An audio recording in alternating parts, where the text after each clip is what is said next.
दोस्तों, आपने अब तक बहुत सारी लव स्टोरियाँ सुनी और देखी होगी, लेकिन आज हम आपको 1988 की एक मास्टरपीस मूवी को एक्सप्लेन करने जा रहे हैं। ये कहानी एक इंसान और एक जलपरी के प्यार और रोमांस की कहानी है और आई होप ये मूवी आपको बहुत पसंद आएगी और मैं पूरी तरीके से कोशिश करूँगा कि मैं आपको कितने अच्छे वे में इसको समझा पाऊँ। चलो फिर शुरुआत करते हैं। भाई अगर मेरे चैनल पर नए हो तो भाई चैनल को सब्सक्राइब कर लियो, बेल आइकन को दबाना ना भूलिए। चलो फिर लेट्स गेट स्टार्टेड। कहानी की शुरुआत होती है क्रिस नाम का एक लड़का जो एक बीच के किनारे रहता है और वो अकेला है और उसका सिर्फ एक ही दोस्त उसके बहुत सारे हैं, बस उसका एक ब्लैक डॉगी कुत्ता है। वो उसके साथ अपना उसी बीच के किनारे एक घर में रहता है, जो कि पहले वो म्यूजिशियन था लेकिन अब वो कुछ नहीं करता है। अब बस वो दारू पीता है और अपनी ही ज़िंदगी से थोड़ा सा परेशान है और बस शाम के टाइम उसी बीच पे आता है और टहलता रहता है और वहाँ पे बैठ के एंजॉय करता है। ऐसे ही एक दिन वो उस बीच के किनारे टहल रहा था, तभी उसे वहाँ पे बीच में किसी के डूबने का एहसास होता है और वो तुरंत वहीं पे एक गार्ड हाउस होता है, वहाँ पे चढ़ जाता है। देखता है कि कोई मदद के लिए हो तो वो जाके उसकी मदद करे, लेकिन वहाँ पे कोई नहीं होता है। फिर वो वहाँ एक टूटी खिड़की के साथ ही उस समुंदर में कूद पड़ता है और अंदर जाता है और धीरे धीरे जब उसके पास पहुँचता है तो उसे मालूम चलता है कि यहाँ कोई नहीं है, ये उसके मन का वहम है और उससे ज़्यादा कुछ नहीं है।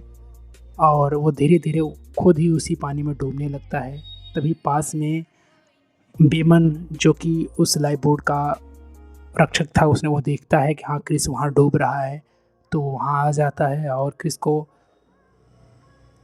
बचाने के लिए बढ़ता है। तभी क्रिस को उस समुंदर में एक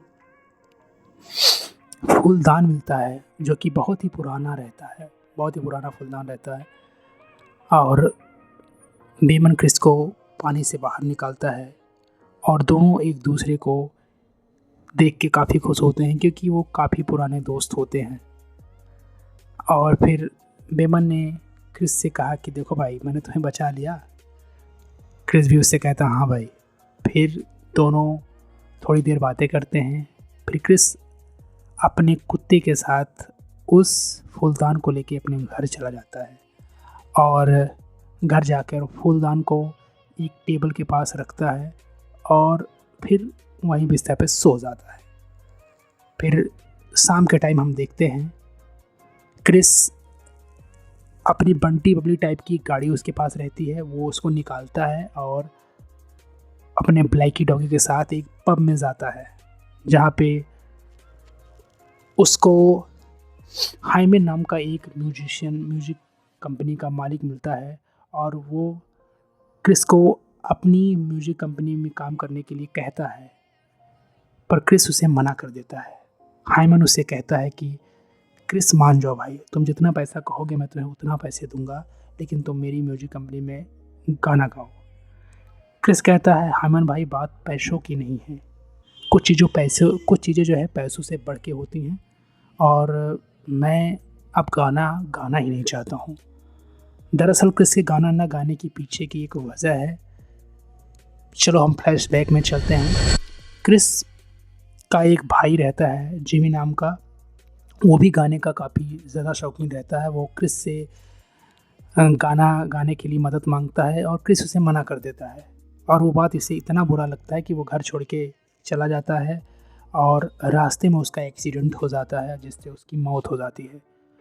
बस यही बात क्रिस को लगता है कि क्रिस की गलती है और इस गलती के लिए वो खुद को कभी माफ़ नहीं करता है और म्यूजिक से जो है दूर दूर तक जो है नाता तोड़ देता है। चलो फ्लैशबैक यहीं ख़त्म करते हैं। उसके बाद क्रिस अपने कुत्ते के साथ अपने घर आता है और उस फूलदान को देखता है। जब वो उस फूलदान को देखता है तो उसको उठा लेता है और उसको बहुत ही बारीकी से देखने लगता है और गलती से उसके हाथ से फूलदान में स्क्रैच हो जाता है। और फिर क्या था, एकदम से हवाएं चलने लगती हैं और उस फूलदान में से बहुत ज़्यादा रोशनी निकलती है और उस रोशनी, जैसे जैसे वो रोशनी ख़त्म होती है, रोशनी एक खूबसूरत हसीन दिलकश लड़की के रूप में बदल जाती है। मानो वो, उस लड़की का नाम एना था। वो मेनका, उर्वशी और रंभा जैसी खूबसूरत थी और क्रिस उसे देखता रह जाता है।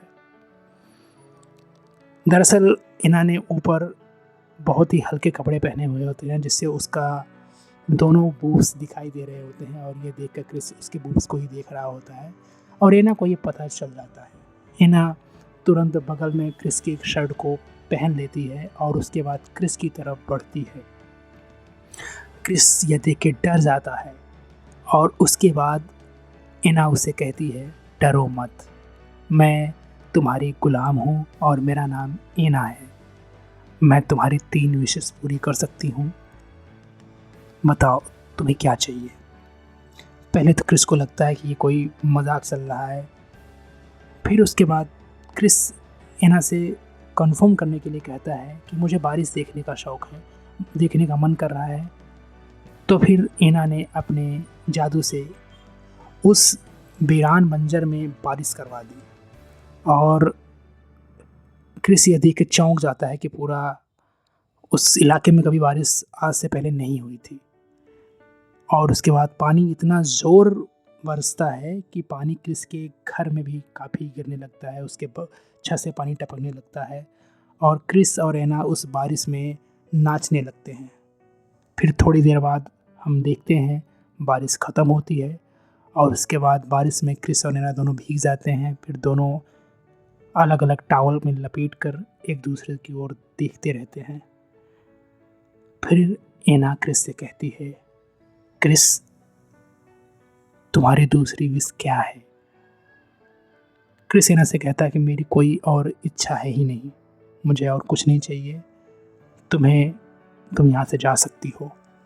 पर एना क्रिस से कहती है वो तब तक यहाँ से नहीं जा सकती है जब तक कि तुम तीनों विशेष उससे मांग न लो, उसके बाद ही वो इस फूलदान से आज़ाद हो सकती है।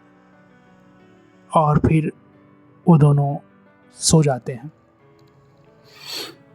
फिर सुबह क्रिस अपने घर के बाहर टहल रहा होता है और एना क्रिस के सारे कपड़ों को ट्राई कर रही होती है जो उसे फिट हो और उसमें वो एक लाल रंग का जो है नाइट सूट टाइप का कोई ड्रेस पहनती है। फिर क्रिस एना के पास आता है और एना जब उसे अपने पास देखती है तो एना फिर उससे कहती है, हाँ क्रिस बताओ, रात में तुमने कुछ सोचा, तुम्हें क्या चाहिए, जल्दी से तुम अपने दोनों विशेस मांग लो मुझसे। फिर क्रिस एना को अपने भाई जिमी के बारे में बताता है और कहता है कि उसके मरने के बाद उससे उसकी सारी इच्छाएं ख़त्म हो गई हैं, अब उसे किसी भी चीज़ से प्यार नहीं है। और एना उसकी तरफ देखती है प्यार से। फिर उसके बाद हमें अगला सीन हाइमन का दिखाई देता है। हाइमन जो एक लड़की से मिलता है और वो लड़की का नाम लिंडा है जो कि क्रिस की पहले फ्रेंड थी। हाइमन लिंडा से कहता है कि तुम क्रिस को कन्विंस करो कि वो उसकी म्यूजिक कंपनी में काम करे। लिंडा कहती है, ठीक है, मैं क्रिस से इस बारे में बात करूंगी और कोशिश करूंगी कि वो आपकी बात मान जाए। फिर हम देखते हैं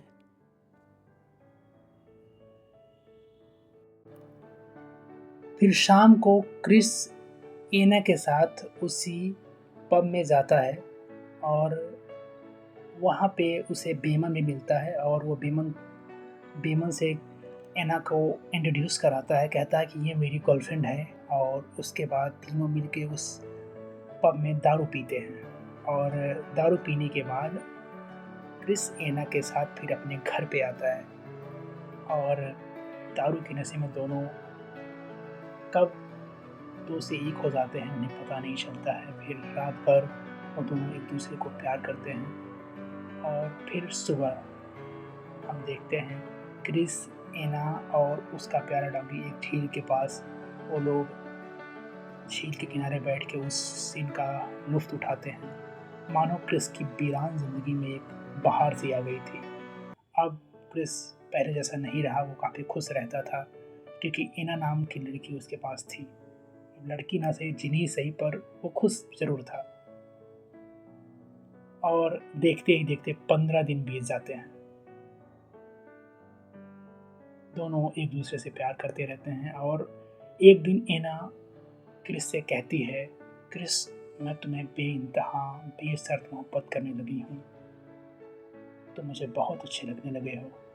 क्या तुम भी मुझसे प्यार करते हो? पहले तो क्रिस कुछ नहीं बोला, लेकिन फिर वो खड़ा हुआ और वो कहता है कि मैं एक चीनी से कैसे प्यार कर सकता हूँ। ये बात सुनकर एना का दिल ही टूट जाता है और वो रोने लगती है।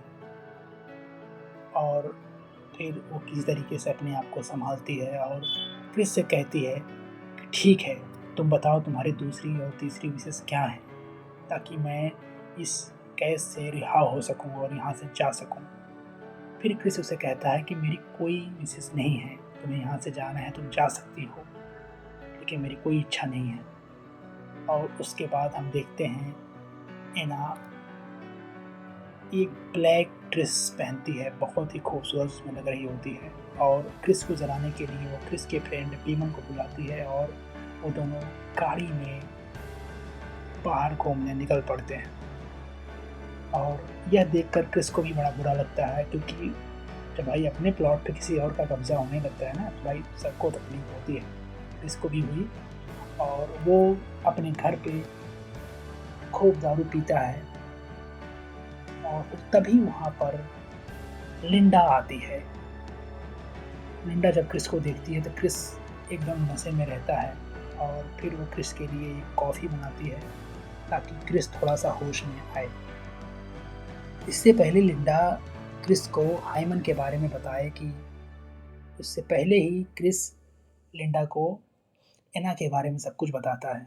वो कहता है कि एना इस फूलदान से निकली हुई जिनी है और वो उसे प्यार करता है। वो उसे किसी भी कीमत पे खोना नहीं चाहता है और वो उसे जाके ये सब बताने वाला है कि मैं तुम्हें प्यार करता हूँ। और ये सब कह के क्रिस वहाँ से निकल जाता है, लेकिन लिंडा को ये बात उतनी पसंद नहीं आती है। वो उस फूलदान को लेके वहाँ से चली जाती है। उसे भी उसके अंदर लालच आ जाता है। वो सोचती है कि मैं भी जो है अपनी सारी इच्छाएं पूरी करूँगी इस फूलदान से। फिर हम देखते हैं क्रिस उस पब में पहुँचता है एना के पास और एना से कहता है कि चलो घर। एना कहते हैं कि नहीं, मैं घर नहीं जाऊँगी, तुम कौन होते हो मुझे ये कहने वाले। फिर क्रिस कहता है कि नहीं एना, चलो घर। एना कहती है कि तुम्हें जो भी इच्छा चाहिए वो मांग लो मुझसे, अभी यहीं पे मांगो। और क्रिस उन्हीं सभी के बीच में एना से कहता है गुस्से में आके कि मुझे तुम्हारी जैसी एक साधारण लड़की मिल जाए, और मेरी तीसरी इच्छा ये है तुम अभी इसी वक्त जहाँ से आई हो वहाँ चली जाओ। यह सुनकर एना को बहुत बुरा लगता है और एना तुरंत वहीं बेहोश हो जाती है। और ये बेहोश होकर गिरने ही वाली थी, तभी क्रिस उसे पकड़ लेता है और उसे उठा के फिर वो घर लेके आता है। दरअसल फूलदान के गायब होने के कारण एना बीमार हो जाती है और फूलदान ना होने के आसपास ना होने के कारण वो उस फूलदान में नहीं जा सकती थी। फिर हम देखते हैं क्रिस उस फूलदान को ढूंढने लगता है, लेकिन तभी फूलदान उसे मिलता नहीं है। लेकिन हाँ, वहाँ पे कुछ ऐसा मिलता है जिससे उसे मालूम चल जाता है कि फूलदान किसके पास है। हम देखते हैं लिंडा उस फूलदान को लेके समुद्र के किनारे कुछ मंत्र पढ़ रही है, कुछ कह रही है कि हाँ मेरी ये इच्छा है, मेरी वो इच्छा है, ये पूरी हो जाए, वो हो जाए। लेकिन उस फूलदान से कुछ भी नहीं होता, क्योंकि उसे मालूम ही नहीं होता कि फूलदान का इस्तेमाल कैसे करना है। और फिर क्रिश एना के घर जाता है, सॉरी क्रिस लिंडा के घर जाता है और वो वहाँ पर उसे लिंडा नहीं मिलती है और फिर वो वापस आ जाता है। फिर रात बीतती है और लिंडा को अपनी गलती का एहसास होता है। उस सुबह आके क्रिस को सॉरी बोलती है और उसका फूलदान उसे वापस करती है। फिर हम देखते हैं क्रिस उस फूलदान को लेके ज़्यादा खुश नहीं रहता है। वो एना के पास आता है और उसे मालूम था कि अब एना उसे छोड़ के जाने वाली है।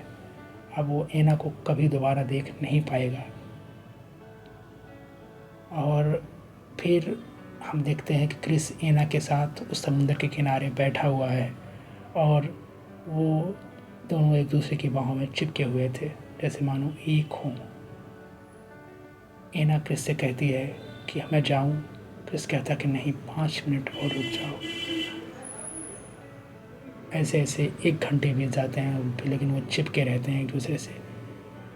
फिर एना उस फूलदान में चली जाती है और क्रिस रोते हुए मन से उस फूलदान को उसी समुंदर की गहराइयों में फेंक देता है